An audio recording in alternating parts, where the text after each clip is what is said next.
We are just weeks away from the college football season getting underway. Of course, the Big 12 highlighting week 0 with Farmageddon in Dublin, Ireland. So we've got our hands full here in the Big 12, and David Pollack is joining us. His show is one you've got to check out, See Ball, Get Ball with David Pollack. You know him well, of course, from his time covering the sport. He's also got a great podcast I want to mention. That's Family Goals Podcast. Check that out as well. But we're here to talk Big 12 and Heartland College Sports. I'm Pete Mundo. David, let's just start off big picture. With the Big 12 conference, how would you describe and define this league that has been through so many changes in recent years? I would describe them as the most competitive conference in all of football. I think it was 40% of the games last year in the conference was decided by 7 points or less. Like, you tune in, you get great football. And I think there's certain people that are football snobs in certain parts of the world, like, oh, this game doesn't mean X, then I don't want to watch. I'm like, no, give me all the competitive football games I can have. And I think that's what's, has there been an elite team in the Big 12? No, but there's been a lot of good teams. And I got 5 this year that – and listen, I could expand my list to 8 if I really wanted to, but I have 5 teams I think that could win this conference. And – Arizona State more than proved themselves against Texas last year. You could argue they should have won the football game. I mean, they were definitely right on the door, had a chance to do it.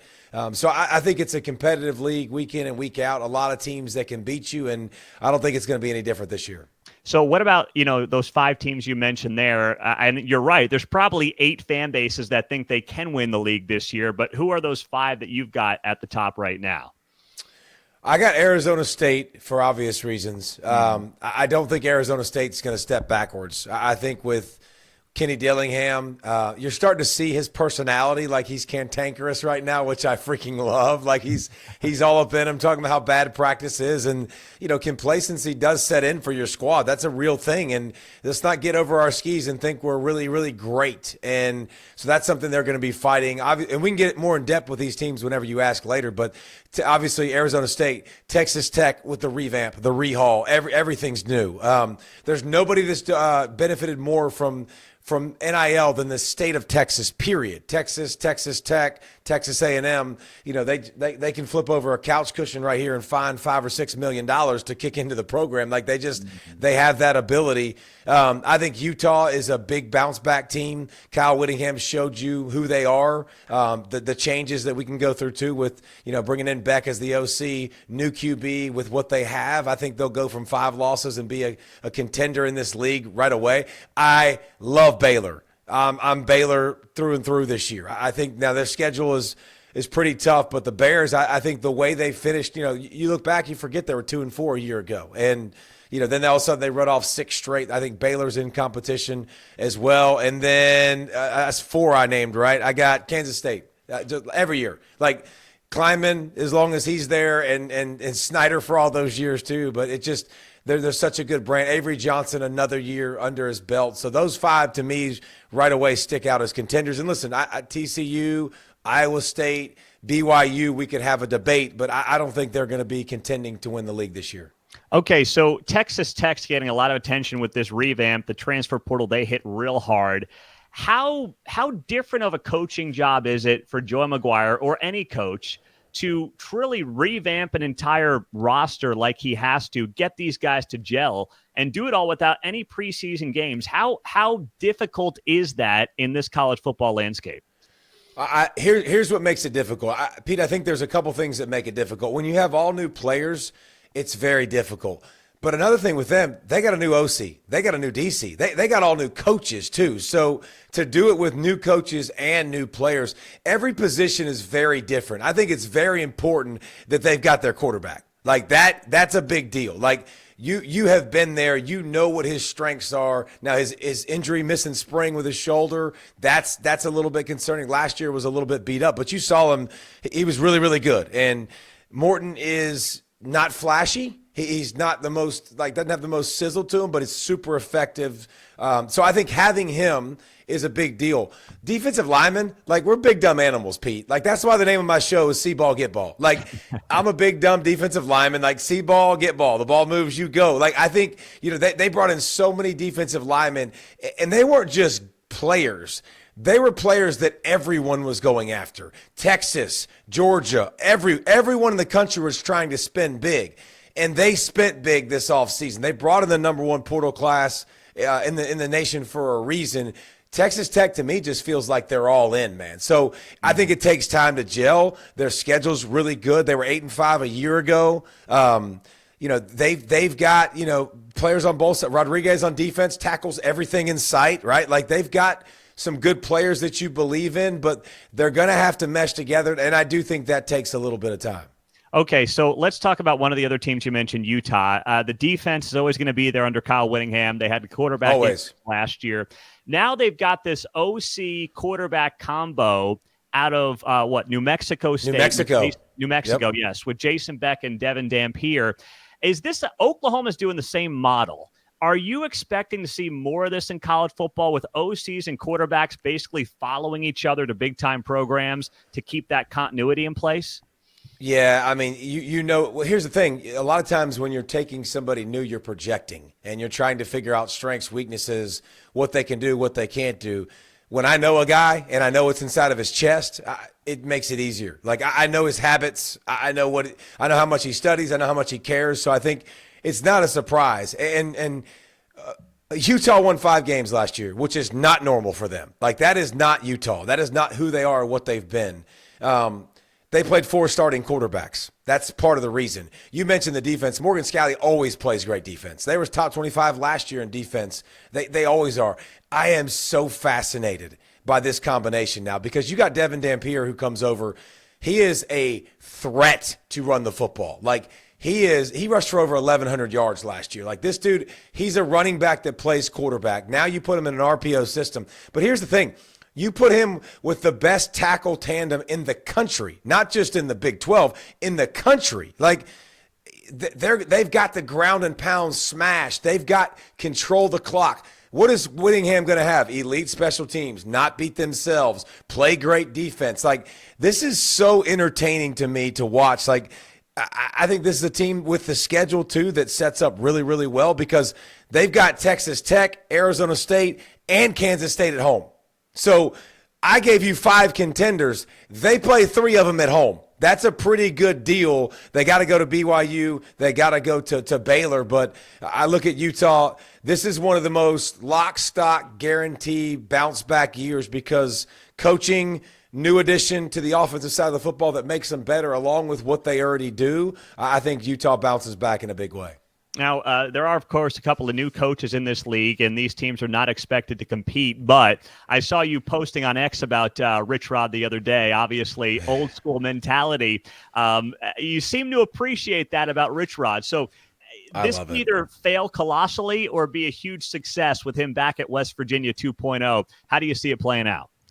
Well, you talk about a strange evaluation. You know, we take all these notes, right? Like, and this guy's coming back, and then you go to West Virginia. Like, ain't nobody coming back, bro. Like, offensive line gone. Like, 38 total catches on the team coming back. But here's the thing about Rich Rod.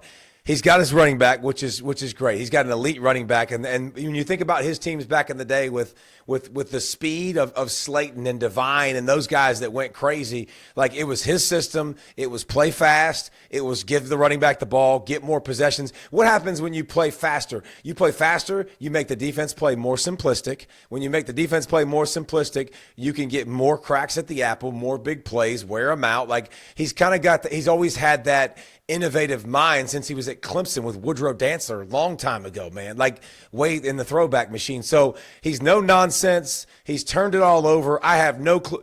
Them, Oklahoma State, Houston, like there's so many of those teams that like the turnover is so great, like just so much that you're like, I really don't know what to make of the squad. But I think Rich Rod will give him an identity. I love the way he fires at his guys, and he did it in the media, you know, calling out his running backs that are tapping out. Like, it's just you need that accountability more than ever. This is a business. This has always been a business, and the ones that can do the good job of mixing the love with the tough and the discipline usually do well. So listen, they've got a tough schedule. I don't expect a lot from them. If they could get to a bowl game, I think that would be good. But interested to watch Rich Rod and his system and how it tweaks and grows with what he has. We're with David Pollack, of course, his show. Find it, subscribe to it on YouTube, see ball, get ball, and, of course, subscribe to us right here at Heartland College Sports. So, David, you mentioned there Mike Gundy, Oklahoma State. I mean, we don't even know who their quarterback's going to be right now. But based on how – I wonder if they do. I mean, 0-9 last year in the Big 12, the worst year of Gundy's career. Is that the kind of thing where he wakes up and says, wow, I've got to totally change what I'm doing? Or – do you fear a guy like him may get stuck in his old school ways? Well, I guess I would fear it a little. I wouldn't fear it as much now because he got rid of everybody, including his staff. I mean, This is a guy that, first of all, this is the worst season he's ever had at Oklahoma State. Like you said, like he's been there a long time. And the one thing that he's always done is he always finds good coaches, because they always get hired somewhere else. Like, it's always like, dang, stealing Gundy's offensive coordinator again, year after year after year, because he would find him at Division II. I mean, all over the place.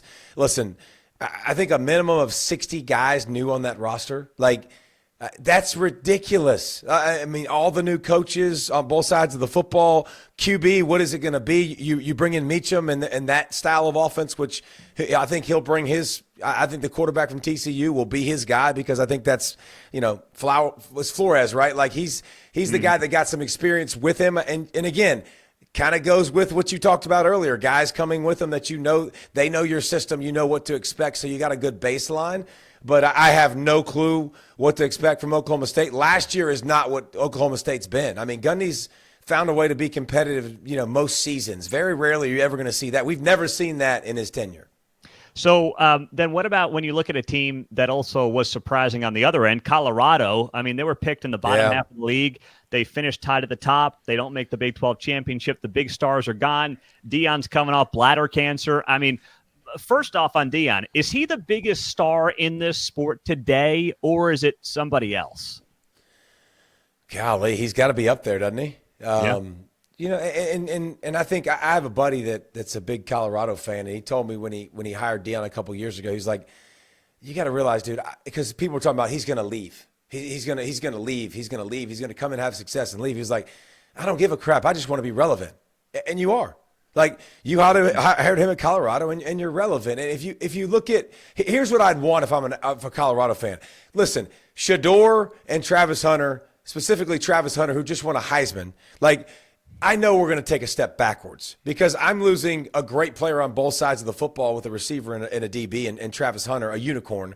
I'm losing my QB. The defense was like, they were over 10 points better a game last year. Like, that's good. That's going in the right direction. So, you have Salter from Liberty, who's played a lot of football at QB. You got Lewis, who comes in as a highly recruited guy. You're still getting some highly recruited kids. I just don't.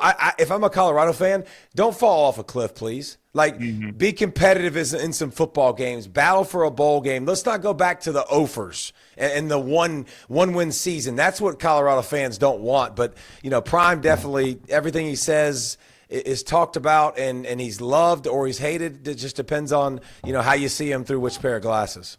Do you think that, he's got a lot of guys with, not just NFL experience. I mean, guys who are in the NFL, in the Pro Football Hall of Fame. Yeah. I mean, Marshall Faulk, Warren Sapp. Do you think that's a model that could be duplicated, or is it just so unique to Deion and Coach Prime and who he is? I think it's very unique to who Coach Prime is. And Marshall Faulk coming in will be interesting too, because like, if you watch this offense, they were the worst rushing offense since they've been at Colorado, like the worst in the country the last couple years. And so can Marshall be like, hey, Deion, like, just remember, there are running backs that play in the backfield here. Like, can we get him some touches to create some balance? But Warren Sapp, like, and that's the thing. You saw the sidelines of Colorado State a couple years ago. I remember watching it, and you got The Rock and Kevin Durant and just like all the star power, kind of that comes with it. Nobody can do that besides Deion. All right. Now, we haven't talked about the other new coach, Scott Frost, another comeback, so to speak, like Rich Rod at UCF. He's got a big rebuilding job. But this program, to me, feels like a sleeping giant based on location, alumni base. What's your short-term but then also long-term read on what UCF football can be? Well, when he was there, it was a giant before he left, right? Like, he left it, in great shape, and then goes to Nebraska, doesn't succeed. I don't have high expectations for UCF.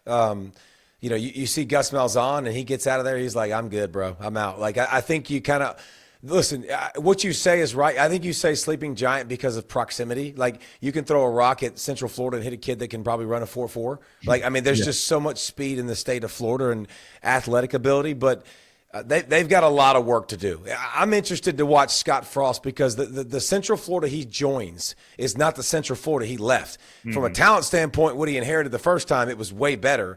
And the systems in the schools right now, the system of NIL and paying players, it's a different world. So how do you adjust to that as well? I think UCF is a lot like Houston, is a lot like Oklahoma State, is a lot like Colorado. Like, they're fighting at the bottom of this thing, man, trying to find some dubs, trying to find a way to be relevant and sneak up and get a few wins to get to a bowl. Two programs that are eerily similar in terms of not using the portal a lot, finding under-recruited guys. Iowa State, Kansas State, they're competitive, it seems like, every single year. Every year. That model, clearly it still works, at least with programs like this. Is it sustainable, though, for Matt Campbell and Chris Kleiman? Yeah, I think it is. Again, the only reason it's sustainable is because what do those guys do at an elite level that a lot of people don't do? They develop. Yeah. Like that, but that's not something that you can say that everybody can do. Not everybody can do. Prime can get elite guys to come. Can he develop them? You know what I'm saying? Like that's a different animal altogether. Like Matt Rule has shown over the years, like he could develop guys and turn different guys into better players. Like that those are skills that you have to be able to have that, they just got it, man. They've got a way they found a way to find their guys. They steal highly recruited kids occasionally, just enough to kind of scare you. They find skill, and I think in the transfer world now, like they'll get a little bit more speed now because a lot of these guys. Remember, a lot of these guys go up, but a lot of them come down too. So you're getting more talented players at your universities as well. But just so much fun to watch.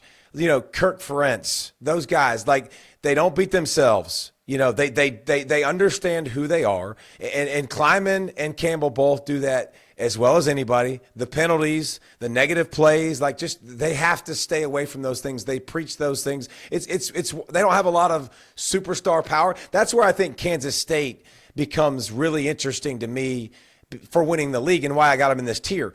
They got a dude at quarterback, like Avery Johnson. He's a dude, man. Like he can fly. He's an athletic guy that can run. He can throw. We've seen some moments of brilliance. Now his receivers did not help him out a year ago. I think they were second in the country in drops. Like if you look at him as a passer, I think he's like a 58% guy. So think about Pete if he gets to 65 this year.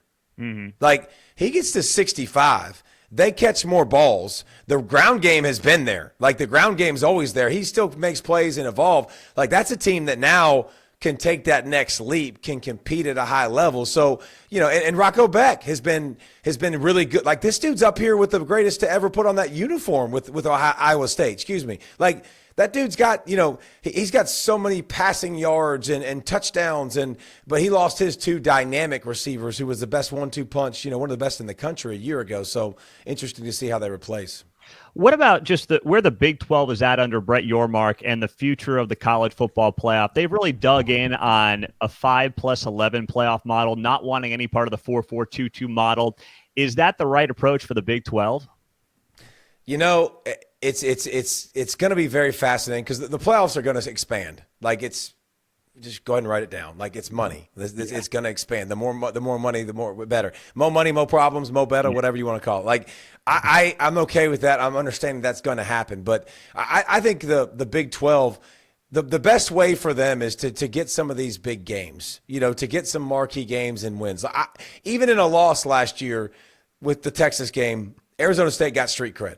Like they got some street cred. That was so. I just think this is a league that some people think it's like, it's a cute little league. No really good teams. You just got to go prove that wrong. Like you need a couple of your teams to step up and be great and be a championship contender. And everybody does these different systems of so-and-so's a playoff contender, so-and-so's a national championship contender. Most people, even this year that I hear talk, they don't put a national championship contender in the Big 12.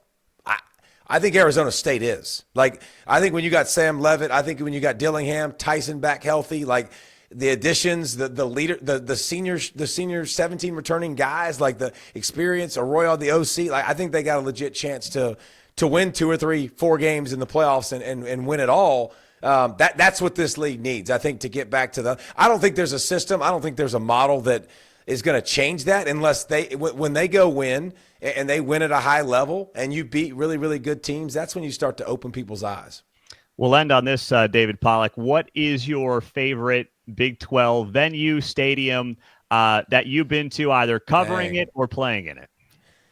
I've been to all of them. I've been to every single one of them. I've been to almost every university in the country, or because of my job. I mean, I traveled around for so long. Like Lubbock's crazy. Like those folks dressing up, that's a crazy atmosphere. Emaw's good. I mean, it honestly, BYU and Utah are unique. They're very unique. But Oklahoma State and the paddles, like that to me is what I love, Pete, about college football. Like you literally can ask me that question and I can start going through the list of the different schools and I'm like, yeah, I remember going there and seeing the paddle thingy and just you learn the different traditions and like West Virginia burning couches and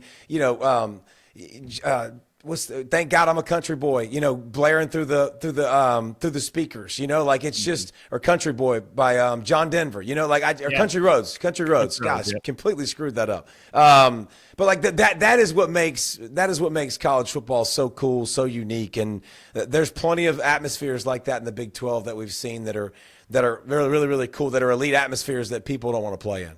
Yeah, no, it is. It's going to be a heck of a season. David Pollack, be sure to check out his show. Subscribe to it on YouTube. Find the podcast, See Ball, Get Ball with David Pollack. Also, well recommended checking out his other show as well, Family Goals Podcast. David Pollack on Heartland College Sports. Make sure you're subscribed here. David, we appreciate it, my friend. We'll talk to you soon. Appreciate it, Pete. Have a good one.